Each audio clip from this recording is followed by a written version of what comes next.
Šī gada 25. augustā šeit Cieceres ezerā notika negadījums, kas lika sašust daļai sabiedrības. Motorlaivas vadītājs uztūrēja savu braucamo subdēlim, uz kura tajā mirklī atradās mamma un viņas mazā meitiņa. Parādīs tantei runkuli, kā tu māki sastelēt? 4 gadus vecā Paula, kā pati saka, stelē puzli. Tikšanās reizē meitenīte jūtas brīvi, jo blakus viņai ir vismīļākais cilvēks – mamma.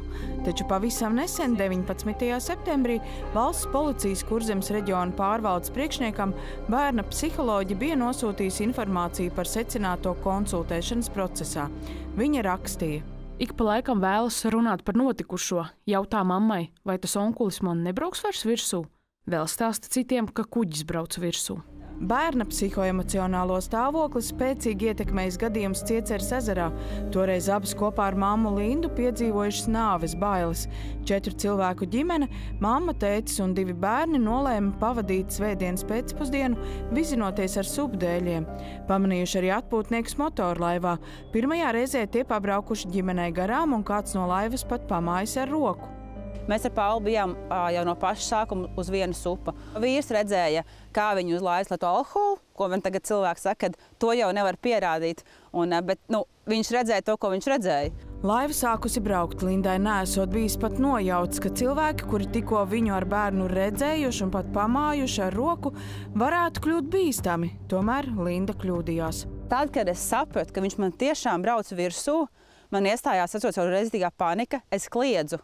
Man dēls ar vīru teica, ka viņi dzirdējuši, ka es esmu nenormāli kliegusi. Un tad, kad es sapratu, ka tā laiva brauc vien tuvāk, un tas viss bija tā, kad laiva nāca no šitās puses, es uz to pusi arī skatījos, un man Pauliņa vēl teica: Mamīt, kāpēc tu kliedz? Un es atceros, ka man palika tik baili, kad es nevarēju vairāk pakliegt. Es 2 reizes ieliku to airi ūdenī, un es vēl biju pacēlus vienu brīdi airi. Un es to airi iemetu pēc tam ūdenī, un es atminos to, kad meitai bija vests, un arī man, un es savas rokas meitai izlaidu savu šajienu cauri, un ar rokām ieķairos viņai vestē, un es teicu, ka jāpieliecās ir.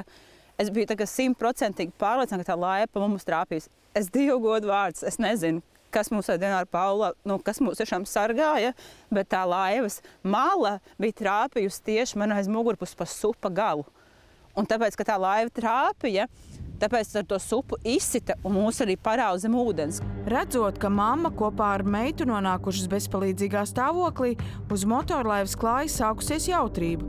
It neviens nesot iedomājies viņām palīdzēt. Viņi vienkārši smējās un ņirgās. Es kliedzu palīgā, to es skaidri atceros, bet es atceros to mirkli, kad, manī arī bija panika. Bet tas mirklis, ka mans bērns sita ar rokām pa ūdeni, un kampi gaisu, un ka es kā mamma saprotu to, ka man neviens nenāks palīdzēt. Vēlāk sievietē kāds no laivas uzkliedzis: Pēc tev kūts izdauzīšu galvu. Man tur malā bija bērni. Policija notikuma vietā ieradusies pēc pusotras stundas. Tas arī bijis iemesls, kāpēc motorlaivas vadītājiem neesot pārbaudīta alkohola koncentrācija izelpā. Janukungs iedzēris pēc negadījuma, skaidrojuši Lindai. Nākamajā dienā pēc notikušā mazajai Paulai palicis slikti, un viņa nonākusi slimnīcā. Bērnam vismaz gadu būs nepieciešama terapija, lai piedzīvotājs neietekmētu turpmāko dzīvi. Pie jums es vēršos tāpēc, kad es biju saņēmusi lēmumu par to, kādu sodu saņem vainīgais cilvēks, kas tajā dienā mums uzbrauc virsū. Un, manuprāt, tas sods ir nepamatoti maziņš. Un, es to tiešām kā mamma uzskatu, ka tā ir tāda ņirgāšanās par mums kā vecākiem un par mūsu bērniem. Lēmumā lasāms, ka persona, kuras vadītā motorlaiva uztriecās Lindai un 4 gadus vecajai Paulai, ir administratīvi sodām ar 250 eiro naudas sodu. Tā ir konkrēta ņirgāšanās. Tā ir pilnīgi ņirgāšanās. Viņš gan iznosit mani ar manu meitu. Manam dēlam ir 12 gadi, un viņš man visu laiku prasa, kas viņiem par to būs. Eders man ik pa laikam, zin kā saka, es mamma ik pa laikam iedomājos, kas būtu bijis, ja jūsu māsa nebūtu uzpeldējuši. Un vai tas būtu jāredz 12-gadīgam bērnam, es domāju, ka nē. Un tāpēc man liekas, ka tam cilvēkam ne viņam atņem tiesības, ne viņam ir kaut kāda lieguma, ne viņam konfiscē laivu vai vēl kaut ko. Neko. Viņš saņems 250 eiro. Linda uzskata, ka valsts policija lietu izskatījusi pavirši. Nav ņemti vērā fakti par meitas veselības stāvokli pēc negadījuma. Turklāt ģimenei pašiem bijis te jākļūst par izmeklētājiem. Viņi man lika braukt pašai fotografēt supu. Viņi man uzdeva jautājumu, vai man ir pierādījumi. Un es viņam uzdevu jautājumu, vai man tas ir jādara. Viņš man teica, ka jā. 11. oktobra lēmumā, kurā tiek atteikts ierosināt kriminālu procesu, policija norāda, ka negadījumā iesaistīta nenoskaidrota motorlaiva un arī tās vadītājs nav zināms, lai gan pirms 2 dienām tas pats policists bija lēmis par motorlaivas stūrētāju administratīvu sodīšanu. Mums pēc sarunas ar Lindu ir daudz neērtu jautājumu likumsargiem, tāpēc dodamies uz valsts policijas Kurzemes reģiona pārvaldes Dienvidu Kurzemes iecirknis Saldū. Valsts policija. Labdien! Es esmu Inese Supe no... Nedzirdu jūs runājat, lūdzu, tuvāk domofonam. Labdien! Es esmu Inese Supe... Nedzirdu. Labdien! Domofons tiešām darbojas slikti, bet vai šāda saziņa ar policiju būs efektīva, ja cilvēks atskrējas pēc palīdzības? Mums gan paveicis sastopam negadījumu lietā iesaistīto inspektoru. Tur jau nav jābūt krimināla procesā. Krimināla procesa būtu tad, ja viņš būtu sabraucis. No tā atkarībā kādu miesas bojāja, bet tur jau bija maznozīmīgi miesas bojāja. Un tāpēc viņam 250 eiro. Cik tad jābūt?